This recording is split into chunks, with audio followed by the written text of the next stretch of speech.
How are we doing, everybody? Thank you for that introduction, Miss Cynthia.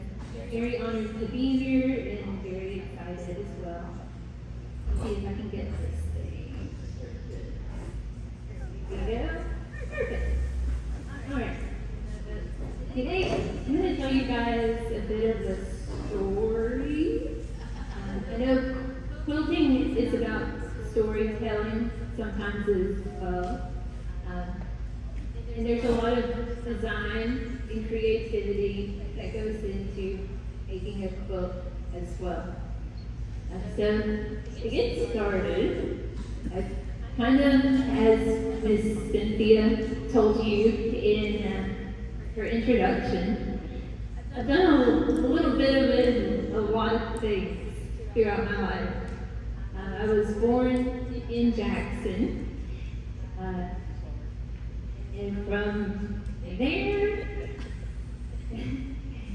to start, my grandmother had these little desks in her den. And I remember spending many afternoons at that desk, drawing, also putting Elmer's glue on my hands, gluing my hands together with my sister.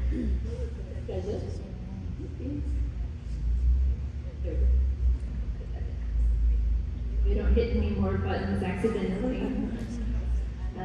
So yeah, I've been drawing for a really long time. When my sister started taking dance lessons, I went to see her recital at the end of the year, and I fell in love with what I saw. In particular, the nice, pretty blue costume the water fairy was wearing that day. I wanted to do that. So I started dancing, and I never really stopped. It's something I still enjoy doing today. In high school, I started learning to play music as well. I joined 6th grade band. Before that, learned to play the saxophone. Then I had to quit that for a little while, and eventually got back into it through dancing and being in color guard. And music was always a big part of our family. Picture it down on the bottom. That's me and my dad. He's in audio tech. So from the start, it was kind of like his little shadow, and there was always music in our household. My mom played the flute as well and was part of the symphony. The art genes kind of run in our family. When I got to college, it was a tough choice to make. I felt lots of pressure to choose a career that would be profitable rather than something that I knew I loved in my heart. Eventually, I made the choice to switch from studying marine biology and taking all these chemistry classes and spending my life in a science lab over getting to do what I do now. And I wouldn't change a thing.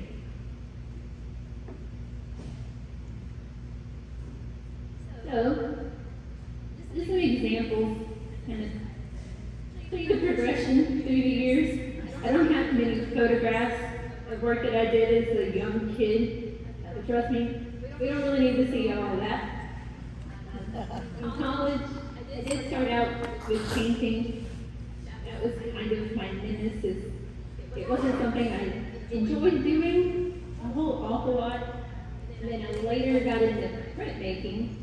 And that's what I really started to enjoy.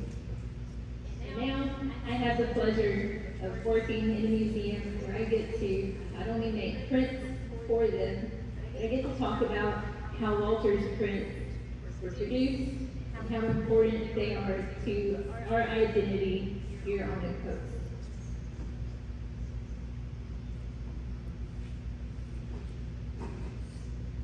I've already been over this. So, has anybody never heard of the lino cut before? Nobody can, right? So to give you kind of the lowdown, it's essentially the same process Walter followed. That Walter would ride his bicycle to Pascagoula and get pieces of battleship linoleum. To this day, even when I go to buy it myself, it's called battleship linoleum. Walter would ride there to get scraps and bring them back to his house and carve into that linoleum. In the middle, there's a small picture of one of my blocks, and the print is on the right side. So this is really what Walter would do.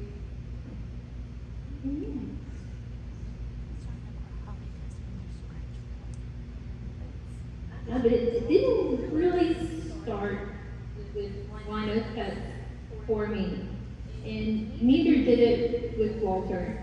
Walter started out really drawing, painting, watercolor, and eventually he did get into block printing in the 1940s.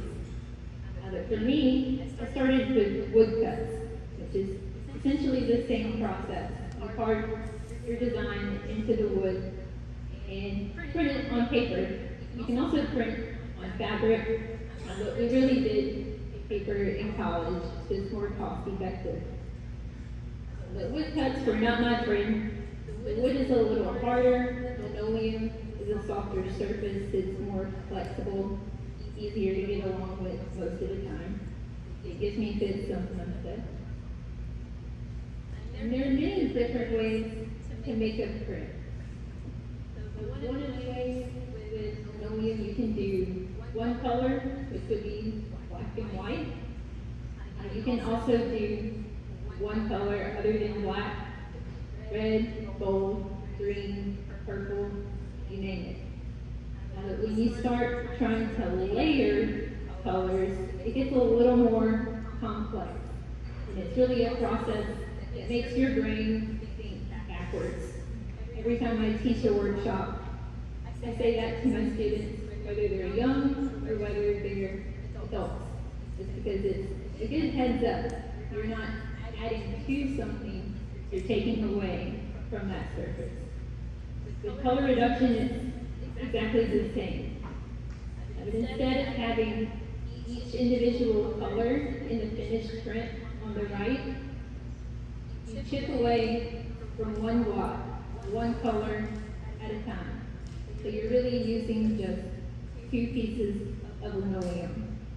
And in this print, I think I remember there were like 8 or 9 different colors, which is a lot. And while we were eating, we were talking about how color is used in quilting as well, and how it can be kind of tricky. With this first color reduction print that I did, it was also tricky for me, because the ink looks one way when it's wet on your palette. When it dries on the paper, it looks totally different. So it can kind of throw you. You don't have a chance to see it finished before it's actually on the paper. I tried with my oil pastels to figure out what my palette was going to be in marching band. Did a lot of that. So trying to match those colors to my pastels. This isn't always foolproof. There are other ways that you can make color prints as well. You can also do what we call the jigsaw method, where you cut apart your linoleum and ink each piece that's a different color. Put it back together on the bed of the press, put your paper on top, and roll it through. It's a little more time consuming, but in the end, if you added it all together, I think it would be probably pretty close to the same.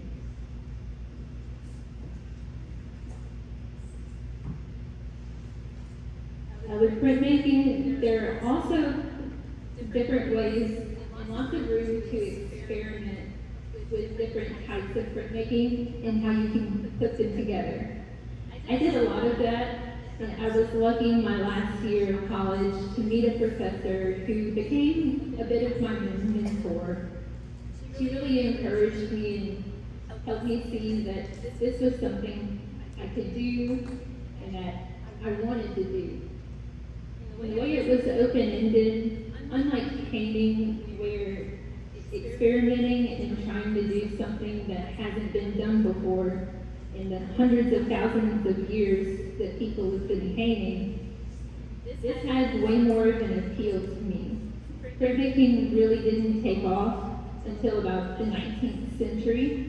You hear about different impressionists like Edgar Degas and all of his buddies, which he probably wouldn't tell you were his buddies. He kind of kept to himself. They really loved printmaking for the photographic aspect of it, and kind of just the tonality and softness that you can achieve with different types of prints. But here, it's that same block that we've seen before, but on top of it, and sometimes underneath, I layered a monochrome plate.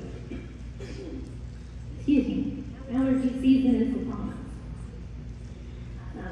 But mono obviously means one, so you ink a piece of plexiglass one time. You can take away from it with cloth, your fingers. If you're like me and you don't care if you get messy, you can use chopsticks, plastic forks, pieces of cardboard, mineral spirits, if you can stand the smell.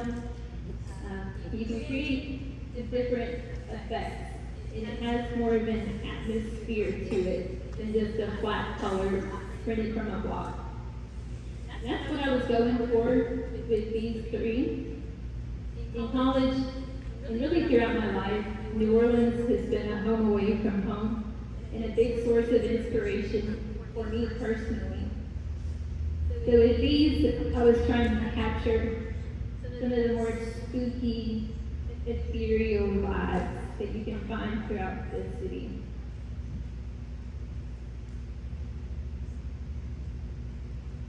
And after college, I was still working.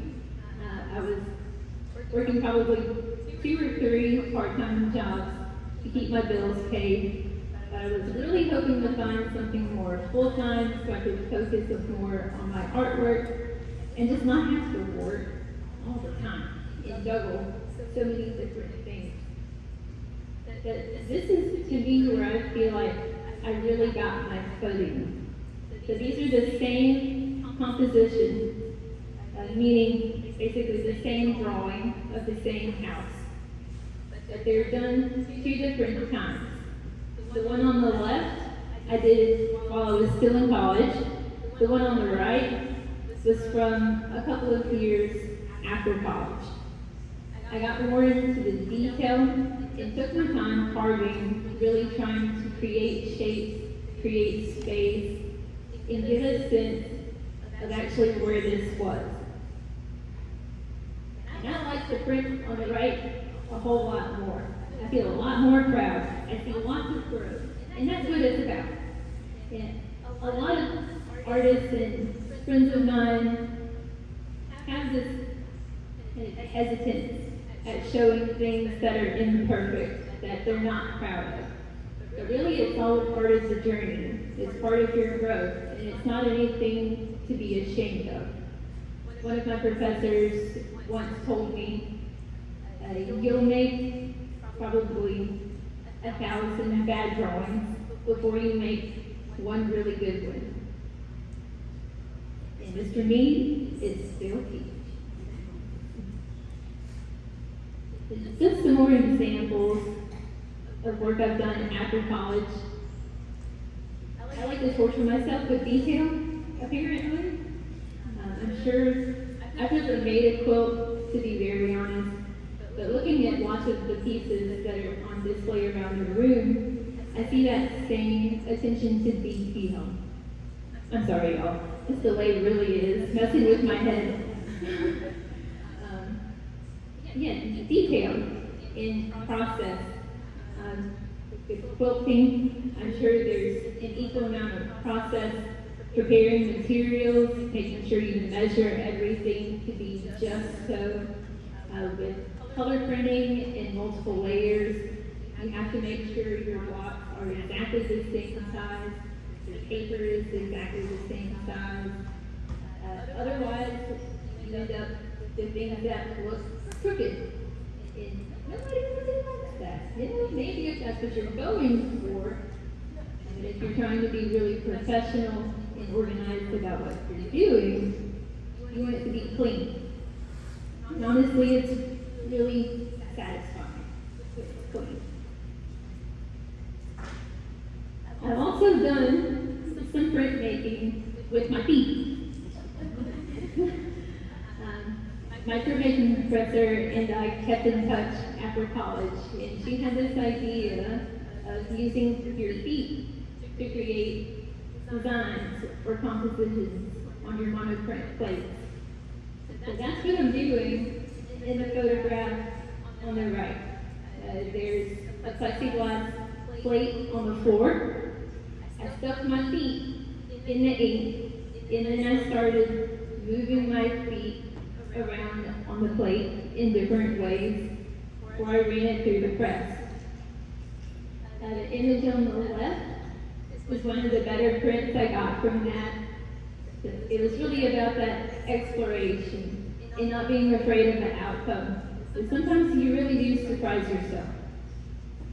Actually, a lot of the time. That seems to be the case with him. Every time I make a print, to be really honest, I'm terrified when I pull a test print. It's going to be awful. But a lot of the time, I do a little happy dance because it actually looks really pretty cool. Where did that come from up here? In the middle, that's a more traditional monoprint. So that was done solid plate of black ink. You take it away with chopsticks, mineral spirits, all those other fun little tools. You don't have to have fancy beads. Walter Anderson is the epitome of that statement. He never had super fancy materials. We were talking about the battleship linoleum that came from the shipyard there. He used the backs of old wallpaper to make his prints. That's why a lot of the originals appear orange, because the paper's not archival. It fades over time, and it's really brittle. But it's fun because when we hang them, a lot of the time we see those patterns on the opposite side. So I've really been focusing on printmaking, trying to find a rhythm in this crazy life that we live. When I joined the museum, they knew I was a printmaker, and I kind of brought the idea to them to make a poster for an exhibition we had last year.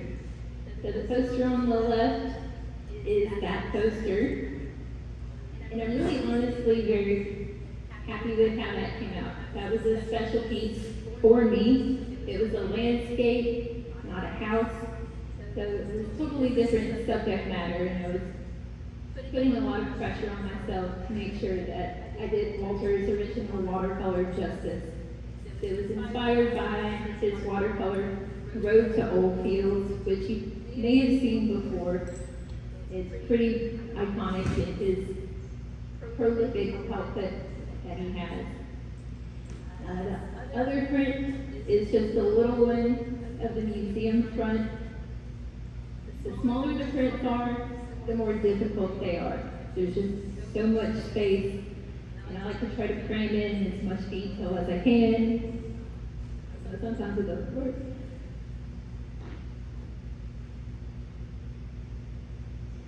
But one of the other really nice things that I may have said is that it feels a little bit to me in joining this team, like I'm following Walter's footsteps, or that he is somehow guiding me in a certain direction.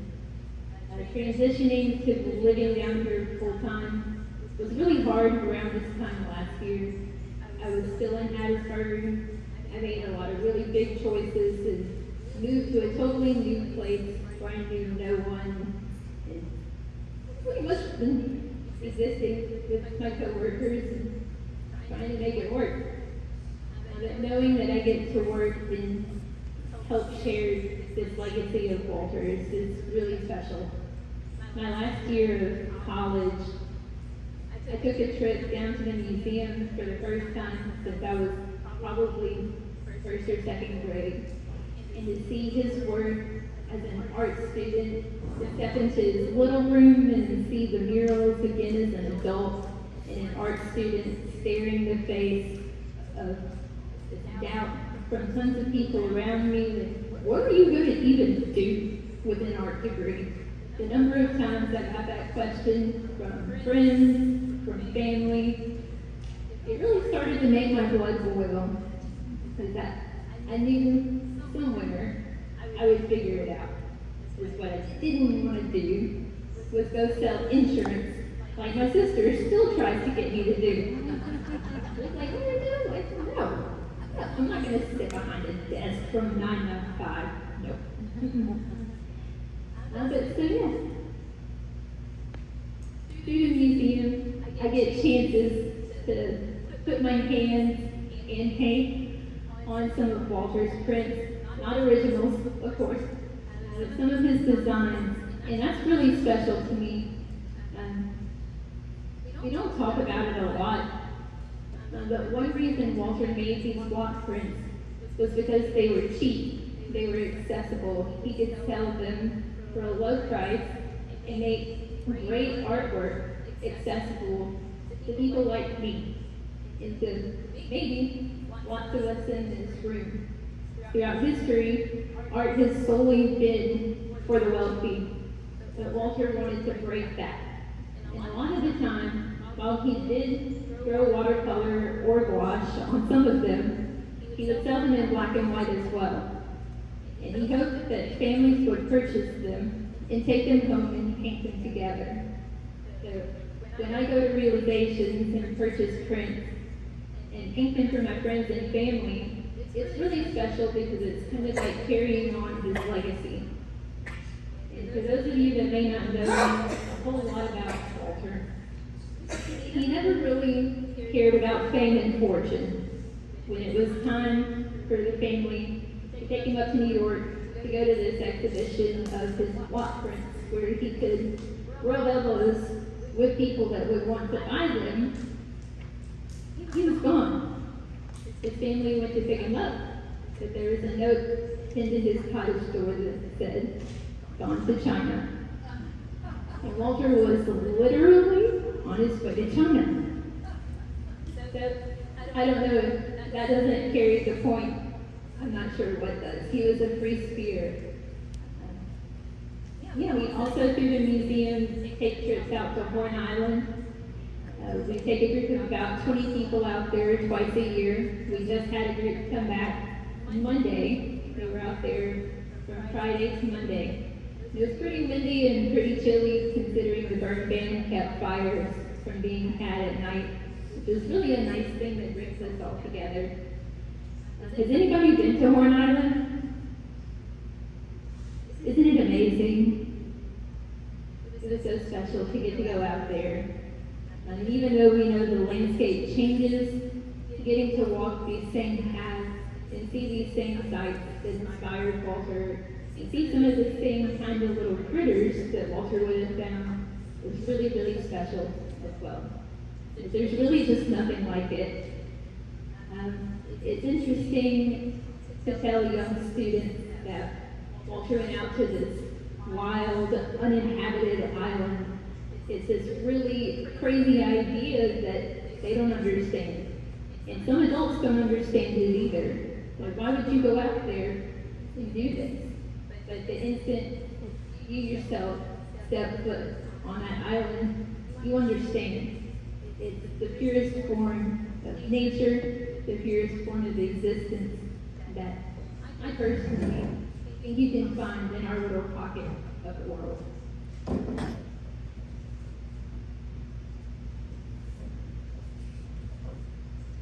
And I suppose that's the end.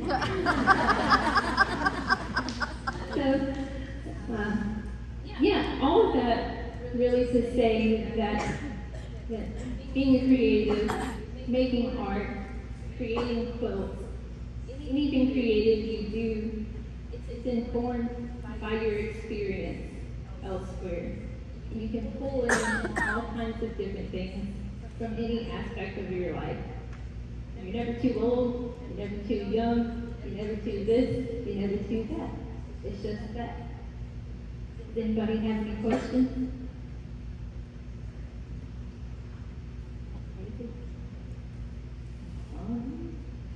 Thank you guys so much.